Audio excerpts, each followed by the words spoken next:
برادران ملت اسلامی، السلام علیکم ورحمۃ اللہ وبرکاتہ۔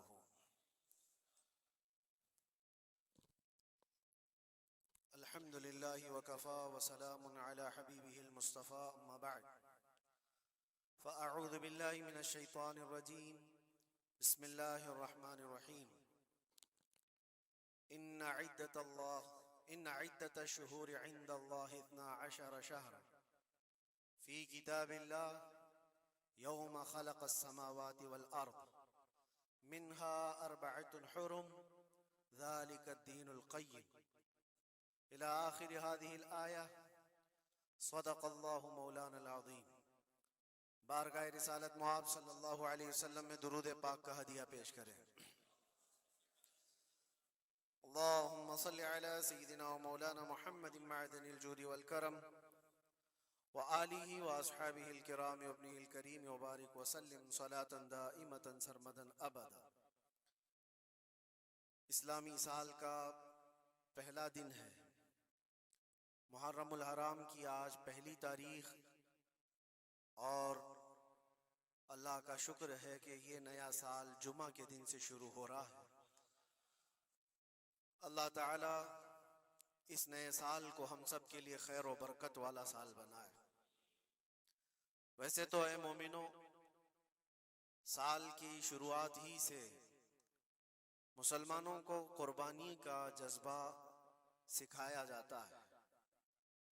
ذی الحجہ کے مہینے میں بہت بڑی قربانی، جس کو ذبح عظیم کہا ہے قرآن عظیم نے، سیدنا اسماعیل علیہ السلام کی قربانی کی یاد دلائی جاتی ہے۔ اور محرم آتے ہی شرق و غرب، شمال و جنوب، تمام تر مومنین کے درمیان ایک چرچا مشہور ہو جاتا ہے، وہ صبت رسول، لخت جگر بطول سیدہ فاطمۃ الزہرا کے آنکھوں کے نور سیدنا امام حسین اعظم رضی اللہ تعالی عنہ کی قربانی کے چرچے ہیں۔ اور میرے عزیزو، صدیاں بیت گئی سیدنا امام حسین کی قربانی کو لے کر، لیکن ذکر اب تک پرانا نہیں ہوا۔ ہر سال مسلمانوں کے درمیان یہ ذکر بڑے زور و شور سے آتا ہے، اور بڑے اہتمام کے ساتھ مومنین اس کا سننے کا اہتمام کرتے ہیں۔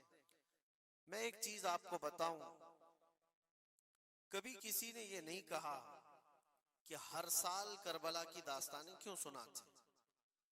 آدمی اگر ایک کہانی سنا ہو تو دوسری مرتبہ سننے کا اس کو دل نہیں کرتا، یا اگر بہت انٹرسٹڈ ہے تو دوسری مرتبہ سن لے گا، تیسری مرتبہ دل نہیں کرتا۔ لیکن مجھے بتاؤ، بچپن سے ہر سال آپ شوق سے سنتے ہیں یا نہیں امام حسین کو؟